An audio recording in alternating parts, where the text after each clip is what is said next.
Estamos de volta no último bloco e hoje vamos entrevistar o Cláudio Tavares, que é comentarista esportivo e vai falar um pouco sobre as últimas do Parazão. Cláudio, obrigada por ter aceito o nosso convite e fala pra gente como é que foi aí esse empate do Águia e da Tuna. O que você achou disso? Obrigado pelo convite em participar mais uma vez do programa. O Campeonato Paraense, ele começou, eu diria, tecnicamente muito melhor do que o campeonato do ano passado. Os times estão se preparando com mais zelo, com mais cuidado. E tivemos lá em Cametá, como você falou, uma goleada, acachapante até certo ponto, por parte do Independente. Se você me perguntasse, é surpresa? Eu dizia, certo ponto é. Mas, no entanto, o time do Cametá fez por onde levar uma goleada. Foi um time irreconhecível. Começou muito bem, através do incentivo da sua galera, da sua torcida. O jogo foi lá em Cametá, no Parque do Bacurau. Mas, a partir dos 20 minutos, o Galo Elétrico, como é conhecido Independente, resolveu colocar as coisas nos seus devidos lugares. E partiu para o ataque, mostrou superioridade, bem articulado, e chegou aos 5-1, deixando o Fran Costa seriamente aborrecido com seus pupilos lá em plena Cametá, a terra do Mapará. Eu diria que o placar de 5-1 foi realmente uma surpresa, porque são dois times do mesmo nível, são dois emergentes do futebol paraense e que estão no mesmo nível em termos de contratação. A maioria são jogadores locais, jogadores que vieram de outros clubes, que participaram da primeira fase do Parazão, estão quase no mesmo nível. Então, por isso, chega a ser surpresa os 5-1 imposto pelo time do Independente. Mas, tecnicamente, o Independente fez por onde?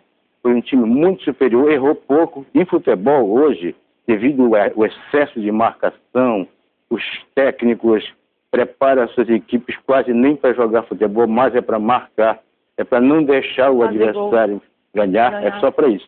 Depois é que eles pensam em ganhar. Então, devido a esse avanço e esse empecilho, inclusive, do próprio futebol arte, é que a gente vê muitas vezes um time que vem disposto, vem com uma proposta de ganhar, se soltar em campo, jogar um futebol alegre, e foi o que aconteceu com o Independente, que realmente colocou uma parada de joelho diante da sua torcida.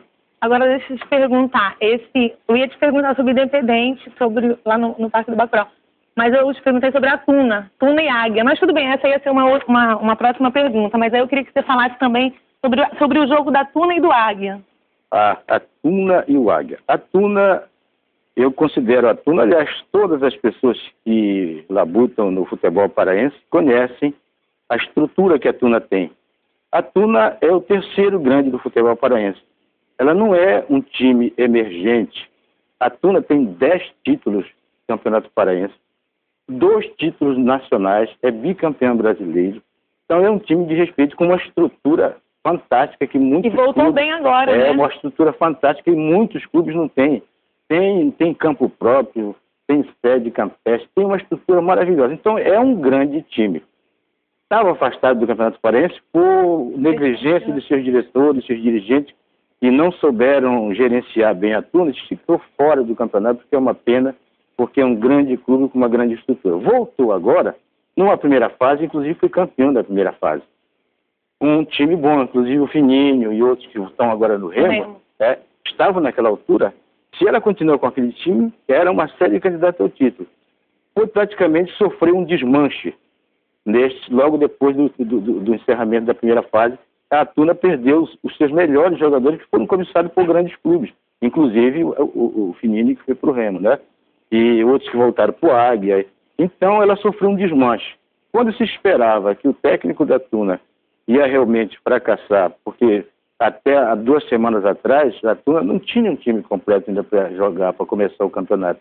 Formou um time, foi buscar gente na base, e jogadores bons, foi lá e surpreendeu o Águia, que é tido tradicionalmente como um time que faz boas campanhas, não só no Campeonato Paraense, mas também em competições nacionais. É um time que contrata muito bem.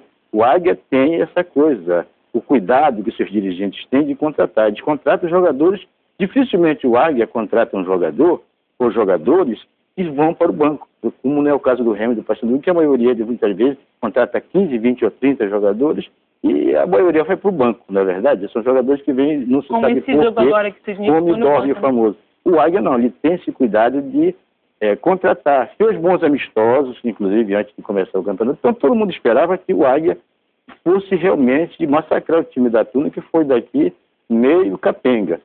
Chegou lá, a Tuna simplesmente se impôs como um grande clube, não disse para o Águia dar licença, não, eu vou jogar futebol. Jogou e só não ganhou por circunstâncias normais de uma partida de futebol quando você joga no campo do adversário. Esse último jogo que teve agora, o Paysandu e Castanhal, o Paysandu deixou um pouco a desejar no primeiro tempo e depois virou. Como é que você vê esse susto aí do Paysandu? Olha, se você não assistiu o jogo ou não ouviu a narração através das rádios, e você olha assim de manhã no jornal e vê 4-2, você tem uma impressão, diz assim, poxa, foi fácil o Paysandu, né? Goleada. A impressão que você tem é que o Paysandu deitou e rolou. Não foi difícil, verdade. Né? Esse resultado, esse placar, não espelha na realidade o que foi a partida. Em que circunstância essa partida foi realizada, o desempenho das duas equipes. O Paysandu, logo no início, começou bem, jogando como qualquer time que está diante da sua torcida, né? Aí, convenhamos, o campo do Paysandu é um caldeirão, a torcida está em cima ali. Mas aí, o time do Japim sofreu aquele assédio logo de início, mas depois colocou no posicionamento certo e partiu para o jogo de igual para igual. O Paysandu fez o primeiro gol numa falha, num passe praticamente, do lateral esquerdo do Japim, que deu o Alex Oliveira, que cruzou na cabeça do centroavante do Paysandu. Fez aquele gol que dizia um gol por acaso, espírita. Nem assim o time do Japim se abateu. Colocou a cabecinha no lugar e partiu para o jogo. Fez 2-1 de virada, dominou o primeiro tempo a partir dos 15 a 20 minutos, dominou a partida e fez 2-1. Foram para o segundo tempo com o Japim vencendo de 2-1. No vestiário, certamente que o técnico do Paysandu viu a carreira dele aqui no Pará ameaçado, porque se ele perde esse jogo ontem, ele estaria seriamente ameaçado.